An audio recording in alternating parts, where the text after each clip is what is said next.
नमस्कार दोस्तों, पंचऋषि क्लासेस में आपका स्वागत है। जैसा कि हिंदी क्रम में हम आपको रोज़ लगातार लेक्चर ले रहे हैं, आज उसी क्रम में हम आपको पढ़ाएंगे क्रिया। ठीक है, आज हम उसी क्रम में आपको पढ़ाएंगे क्रिया, संज्ञा, सर्वनाम, विशेषण। ये हमारे हो चुके हैं। आज हम आपको क्रिया पढ़ाएंगे। ठीक है, तो आप लोग कॉपी पेन पेंसिल निकाल लीजिए और हमारे चैनल को शेयर, लाइक और सब्सक्राइब अवश्य कर दीजिएगा। ठीक है ना। जैसा कि आगामी परीक्षाएं आ रही हैं, उसकी तैयारी के लिए हम प्रतिबद्ध हैं। ठीक, तो अब आएगा आपका नेक्स्ट चैप्टर, समझिए आप, क्रिया। इंग्लिश में इसको क्या बोलते हैं?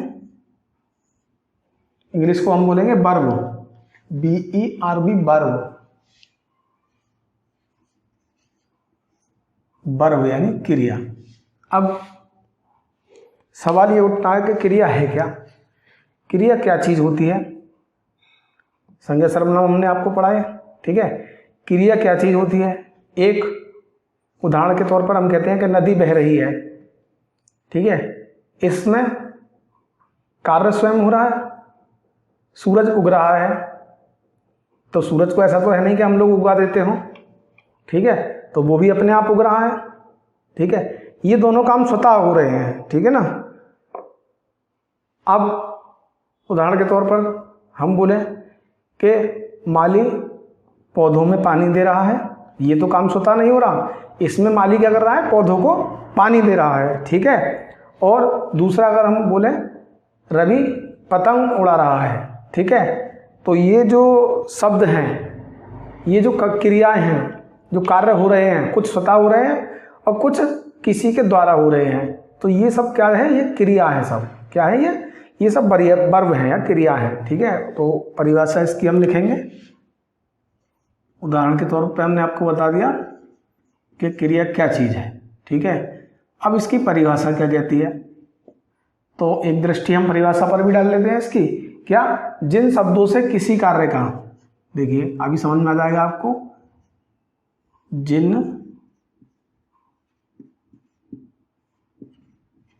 शब्दों से किसी कार्य के होने,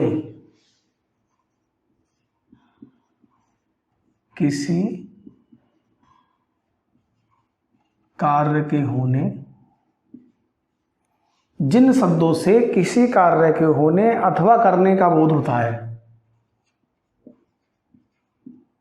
अथवा करने का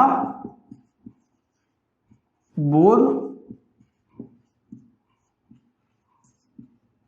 होता है।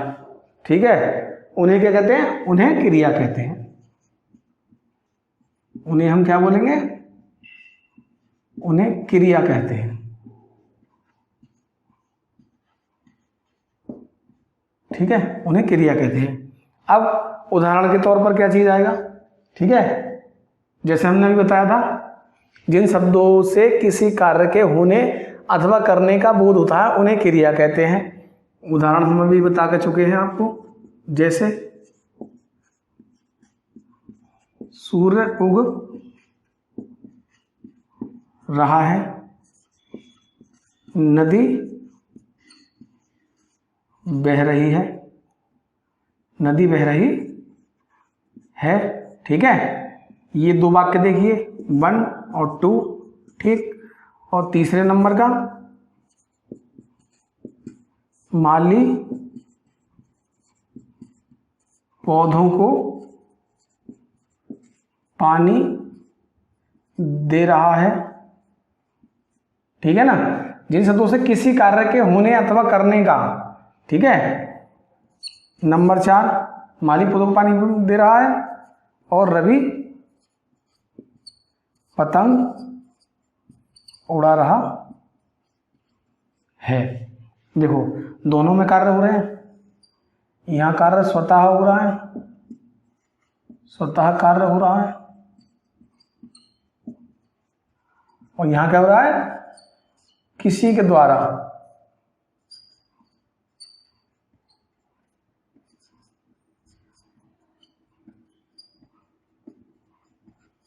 ठीक है, यहाँ स्वतः हो रहा है, यहाँ किसी के द्वारा होता है।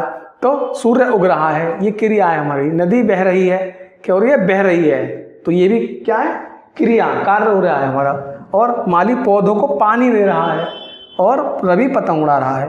तो ये दोनों उदाहरण स्वतः और ये दोनों किसी के द्वारा किए गए हैं, लेकिन दोनों में कार्य अवश्य हो रहा है। तो ये क्रिया क्या है? पानी दे रहा है, उड़ रहा है, सूर्य उग रहा है, नदी बह रही है, ये सब क्रिया के रूप हैं, लगातार होने वाली क्रिया के रूप हैं। ठीक है, अब हम इसके पार्ट के बारे में आपको बता देते हैं, पार्ट कौन कौन से हैं।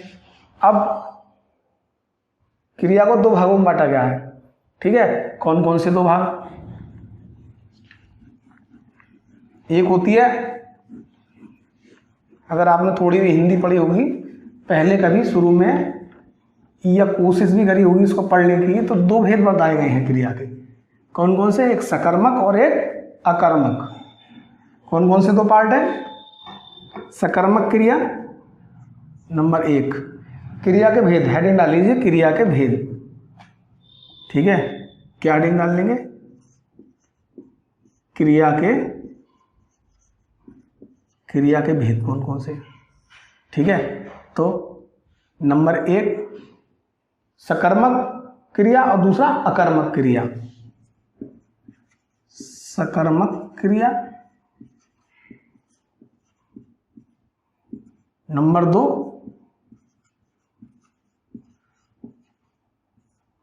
अकर्मक क्रिया। ये दो पार्ट हुए इसके। ठीक है ना, अब पहला पार्ट ले लेते हैं।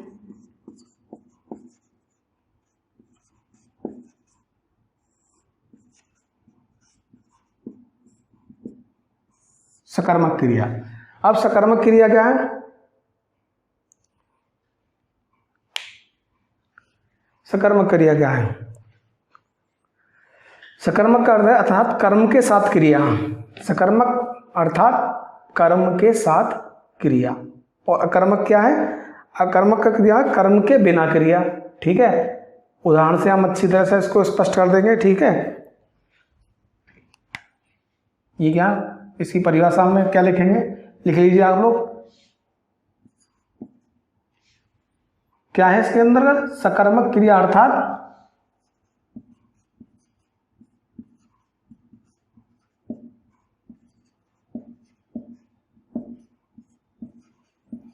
कर्म के साथ क्रिया। ठीक है, कर्म के साथ क्रिया। ठीक, उदाहरण क्या है इसका? उदाहरण देख लीजिए इसका। रीना गाना गा रही है। क्या है? रीना गाना गा रही है। ठीक है,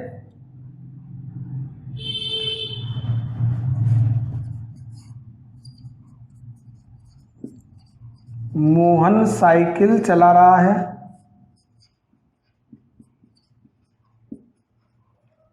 मोहन क्या कर रहा है? साइकिल चला रहा है। और रीना क्या कर रही है? गाना गा रही है। ठीक है ना, तो साइकिल और गाना, ये गाना गाना और ये साइकिल चलाना, ये दोनों क्या चीज़ है? क्रिया है हमारी। कौन सी है? ये क्या चीज़ है हमारी? दोनों, ये दोनों हमारे कर्म हैं। ठीक है, ये दोनों हमारे कर्म हैं, जिन क्रियाओं का कर्म होता है, जिन क्रियाओं का कर्म हो रहा है। ठीक है, गाना गाना और साइकिल, क्रिया कर्म के साथ, कर्म भी हो रहा है और ये क्रिया भी है। ठीक है, कर्म के साथ क्रिया। ठीक है, कर्म या क्रिया, ये दोनों को क्या बोल देंगे? कर्म या क्रिया। रीना गाना गा रही है और मोहन साइकिल चला रहा है। ठीक, समझ में आया? रीना गा रही है, मोहन साइकिल चला रहा है। तो ये कर्म के साथ क्रिया भी हो रही है, कर्म भी हो रहा है और साथ साथ क्रिया भी इसके चल रही है। ठीक है, अब दूसरा पार्ट आता है अकर्मक क्रिया। ये इसका स्क्रीनशॉट ले लीजिए आप लोग। ठीक, कर्म के साथ क्रिया। अब आएगा अकर्मक, इसको तो रहने देते हैं। सकर्मक और अकर्मक दो थे ना। अब दूसरा पार्ट आएगा अकर्मक क्रिया।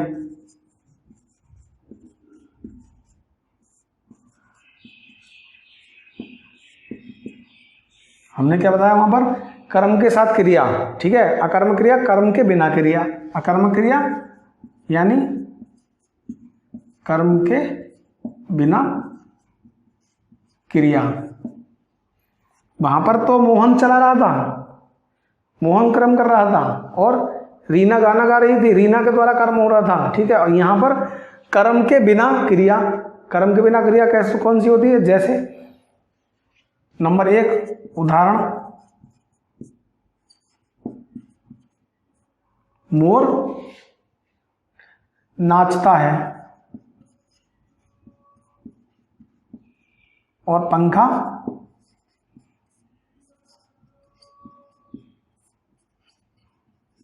चलता है, ठीक है ना। मोर नाचता है और पंखा चलता है, ये सब कर्म के बिना क्रियाएं हैं। मोर नाच रहा है और पंखा चलता है, पंखा चल रहा है, पंखा स्वतः चल रहा है, मोर भी स्वतः ही नाच रहा है, तो ये अकर्मक क्रिया होंगी, ठीक है। तो ये 2 भेद थे क्रिया के। इसके बाद उद्देश्य और विधेय, और हम बता देंगे, ये कभी कभी परीक्षा में पूछ लिए जाते हैं। क्रिया तो बस यहीं तक थी, क्रिया के हमें 2 भेद बताने थे, अकर्मक और सकर्मक क्रिया। उम्मीद करते हैं जो ये दोनों भेद आपको समझ में आ गए होंगे। इसके और उदाहरण आप किताब से पढ़ लीजिए, ये आने वाले कुछ दिनों में हम आपको प्रैक्टिस सेट भी करवाएंगे, या इनसे जुड़े क्वेश्चंस जो परीक्षा में आए हैं वो भी हम आपको करवाएंगे, ठीक है ना। उसकी या तो लाइव क्लासेस या फिर ऐसे ही हम आपको वीडियो दे देंगे उसका, ठीक है ना। तो कुछ चीज़ें जो परीक्षा में आती हैं वो और समझ लीजिए इसी लेक्चर में, उसको अलग से पढ़ाने की आवश्यकता नहीं होगी। उद्देश्य और विधेय, अब हम पढ़ाएंगे आपको उद्देश्य और विधेय। उद्देश्य क्या होता है और विधेय क्या होता है, ठीक है ना। हिंदी का ये इम्पोर्टेंट पार्ट है, कभी कभी पूछ लिया जाता है और बच्चे उसमें कंफ्यूज हो जाते हैं। उद्देश्य, ठीक है, उद्देश्य व विधेय। उद्देश्य व विधेय क्या चीज है? उद्देश्य और विधेय, कोई एक सेंटेंस दे दिया जाता है पेपर में और उसमें पूछ लिया जाता है इसमें उद्देश्य कौन होगा और विधेय कौन होगा। तो हम लोगों ने चूंकि पढ़ा नहीं होता, इसलिए हम इसका उत्तर ठीक से नहीं लगा पाते। तो उद्देश्य और विधेय एक छोटा सा टॉपिक हम आपको यहाँ पर समझा दे रहे हैं क्रिया के साथ साथ, ठीक है ना। क्योंकि क्रिया से टॉपिक छोटा था, जिसको हमने उदाहरण सहित आपको बता दिया। अब यहाँ पर हम उदाहरण देकर उद्देश्य और विधेय भी आपको बताने जा रहे हैं। तो हेडिंग डाल लीजिए उद्देश्य। उद्देश्य क्या चीज है? नंबर 1, किसी भी सेंटेंस का उद्देश्य क्या चीज है, बहुत ध्यान से समझ लीजिए। एक क्वेश्चन बनता है यहां से परीक्षा में अगर आ गया तो, ठीक है ना। परिभाषा क्या होगी?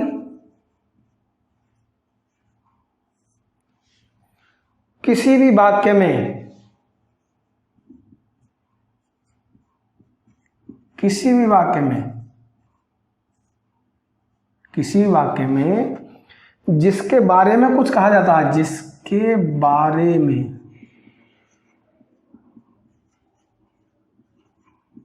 कुछ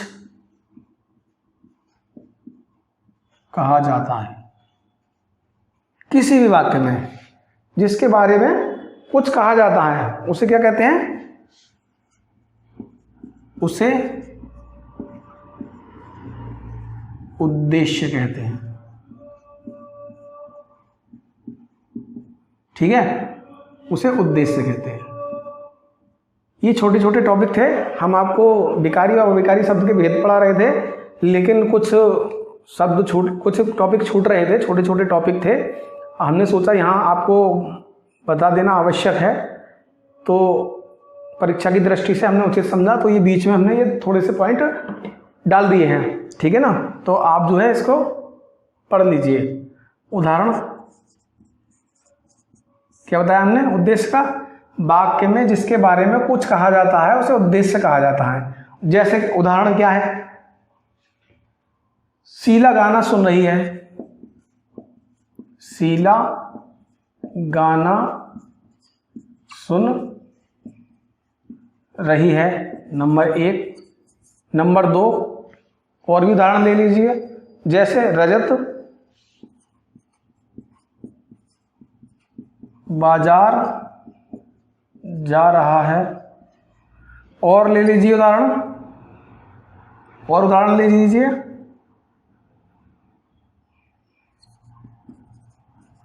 मोहन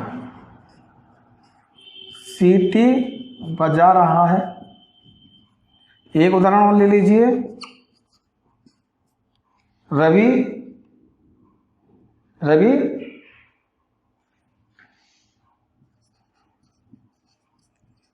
खेल रहा है। तो यहां उद्देश्य क्या हुआ?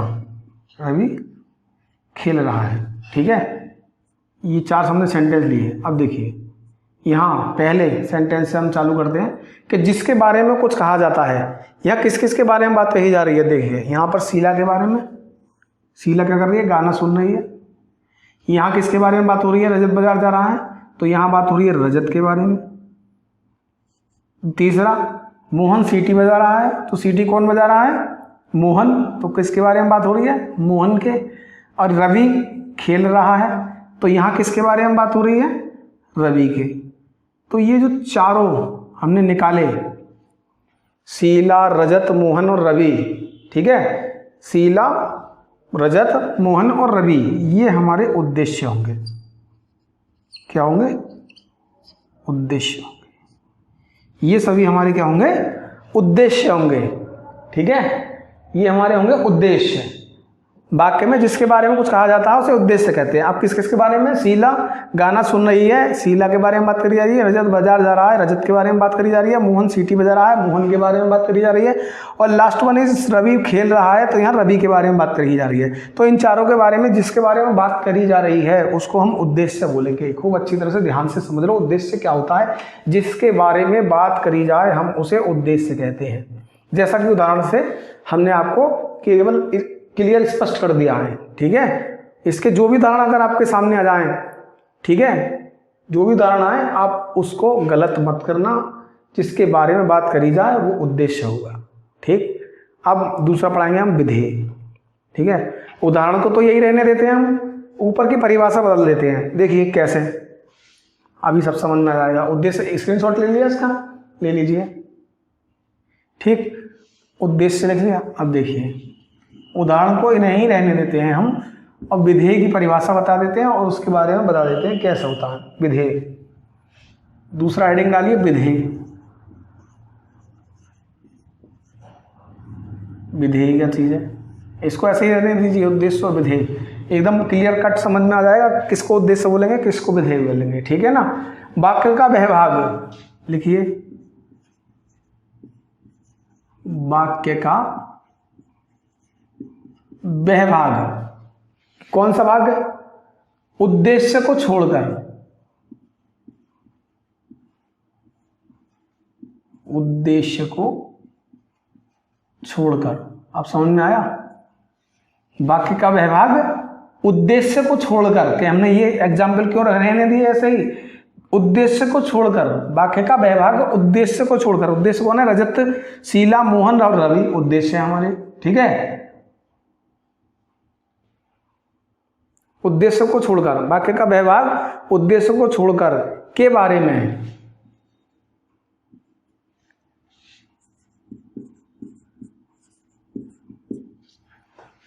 के बारे में जो कुछ कहा जाता है विधेय कहलाता है।